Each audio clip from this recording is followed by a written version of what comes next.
ഓബദ്യാവ് 1-ാം അധ്യായം. ഓബദ്യാവിൻ്റെ ദർശനം. യഹോവയായ കർത്താവ് യെദോമിനെക്കുറിച്ച് ഇപ്രകാരം അരുളി ചെയ്യുന്നു: നാം യഹോവയിങ്കിൽ നിന്ന് ഒരു വർത്തമാനം കേട്ടിരിക്കുന്നു. ജാതികളുടെ ഇടയിൽ ഒരു ദൂതനെ അയച്ചിരിക്കുന്നു. എഴുന്നേൽപ്പിൻ, നാം അവളുടെ നേരെ യുദ്ധത്തിന് പുറപ്പെടുക. ഞാൻ നിന്നെ ജാതികളുടെ ഇടയിൽ അല്പമാക്കിയിരിക്കുന്നു. നീ അത്യന്തം ധിക്കരിക്കപ്പെട്ടിരിക്കുന്നു. പാറപ്പിളർപ്പുകളിൽ പാർക്കുന്നവനും ഉന്നതവാസമുള്ളവനും ആർ എന്നെ നിലത്തു തള്ളിയിടും എന്ന് ഹൃദയത്തിൽ പറയുന്നവനുമായവനെ, നിന്റെ ഹൃദയത്തിന്റെ അഹങ്കാരം നിന്നെ ചതിച്ചിരിക്കുന്നു. നീ കഴുകനെ പോലെ ഉയർന്നാലും നക്ഷത്രങ്ങളുടെ ഇടയിൽ കൂടുവെച്ചാലും അവിടെ നിന്ന് ഞാൻ നിന്നെ ഇറക്കും എന്ന് യഹോവയുടെ അരുളപ്പാട്. കള്ളന്മാർ നിന്റെ അടുക്കൽ വന്നാലോ, രാത്രിയിൽ പിടിച്ചുപറിക്കാർ വന്നാലോ, നീ എങ്ങനെ നശിച്ചു പോയിരിക്കുന്നു? അവർ തങ്ങൾക്ക് മതിയാകുവോളം മോഷ്ടിക്കയില്ലയോ? മുന്തിരിപ്പഴം പറിക്കുന്നവർ നിന്റെ അടുക്കൽ വന്നാൽ അവർ ഏതാനും കാലാപ്പഴം ശേഷിപ്പിക്കയില്ലയോ? യേശാവിനുള്ളവരെ കണ്ടുപിടിച്ചിരിക്കുന്നതും അവന്റെ നിക്ഷേപങ്ങളെ തിരഞ്ഞ് കണ്ടിരിക്കുന്നതും എങ്ങനെ? നിന്നോട് സഖ്യതയുള്ളവരൊക്കെയും നിന്നെ അതിരോളം അയച്ചു കളഞ്ഞു. നിന്നോട് സന്ധിയുള്ളവർ നിന്നെ ചതിച്ച് തോൽപ്പിച്ചിരിക്കുന്നു. നിന്റെ ആഹാരം ഭക്ഷിക്കുന്നവർ നിനക്ക് കെണി വയ്ക്കുന്നു. അവന് ബുദ്ധി ഒട്ടുമില്ല. അന്നാളിൽ ഞാൻ എദോമിൽ നിന്ന് ജ്ഞാനികളെയും യേശാവിന്റെ പർവ്വതത്തിൽ നിന്ന് വിവേകത്തെയും നശിപ്പിക്കും എന്ന് യഹോവയുടെ അരുളപ്പാട്. യേശാവിന്റെ പർവ്വതത്തിൽ ഏവനും കൊലയാൽ ഛേദിക്കപ്പെടുവാൻ തക്കവണ്ണം തേമാനെ, നിന്റെ വീരന്മാർ ഭ്രമിച്ചു പോകും. നിന്റെ സഹോദരനായ യാക്കോബിനോട് നീ ചെയ്ത സാഹസ നിമിത്തം ലജ്ജ നിന്നെ മൂടും.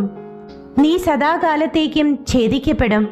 നീ എതിരെ നിന്ന നാളിൽ അന്യജാതിക്കാർ അവന്റെ സമ്പത്ത് അപഹരിച്ചു കൊണ്ടുപോകുകയും അന്യദേശക്കാർ അവന്റെ ഗോപുരങ്ങളിൽ കടന്ന് യെരൂശലേമിന് ചീട്ടിടുകയും ചെയ്ത നാളിൽ തന്നെ നീയും അവരിൽ ഒരുത്തനെ പോലെ ആയിരുന്നു. നിന്റെ സഹോദരന്റെ ദിവസം അവന്റെ അനർത്ഥ ദിവസം തന്നെ നീ കണ്ട് രസിക്കേണ്ടതല്ല. നീ യഹൂദ്യരെക്കുറിച്ച് അവരുടെ അപായ ദിവസത്തിൽ സന്തോഷിക്കേണ്ടതല്ല. അവരുടെ കഷ്ട ദിവസത്തിൽ നീ വമ്പു പറയേണ്ടതല്ല. എന്റെ ജനത്തിന്റെ അപായ ദിവസത്തിൽ നീ അവരുടെ വാതിലിനകത്ത് കടക്കേണ്ടതല്ല. അവരുടെ അപായ ദിവസത്തിൽ നീ അവരുടെ അനർത്ഥം കണ്ട് രസിക്കേണ്ടതല്ല. അവരുടെ അപായ ദിവസത്തിൽ അവരുടെ സമ്പത്തിന്മേൽ നീ കൈവയ്ക്കേണ്ടതല്ല. അവന്റെ പലായുധന്മാരെ ഛേദിച്ചു കളവാൻ നീ വഴിത്തലയ്ക്കൽ നിൽക്കേണ്ടതല്ല. കഷ്ടദിവസത്തിൽ അവന് ശേഷിച്ചവരെ നീ ഏൽപ്പിച്ചു കൊടുക്കേണ്ടതുമല്ല. സകല ജാതികൾക്കും യഹോവയുടെ നാൾ അടുത്തിരിക്കുന്നു. നീ ചെയ്തിരിക്കുന്നത് പോലെ നിന്നോടും ചെയ്യും. നിന്റെ പ്രവൃത്തി നിന്റെ തലമേൽ തന്നെ മടങ്ങി വരും. നിങ്ങൾ എൻ്റെ വിശുദ്ധ പർവ്വതത്തിൽ വെച്ച് കുടിച്ചതുപോലെ സകല ജാതികളും ഇടവിടാതെ കുടിക്കും. അവർ മോന്തി കുടിക്കുകയും ജനിക്കാത്തവരെ പോലെ ആകുകയും ചെയ്യും. എന്നാൽ സിയോൻ പർവ്വതത്തിൽ ഒരു രക്ഷിതഗണം ഉണ്ടാകും. അത് വിശുദ്ധമായിരിക്കും. യാക്കോബ് ഗൃഹം തങ്ങളുടെ അവകാശങ്ങളെ കൈവശമാക്കും. അന്ന് യാക്കോബ് ഗൃഹം തീയും, യോസേഫ് ഗൃഹം ജ്വാലയും, യേശാവ് ഗൃഹം താളടിയും ആയിരിക്കും.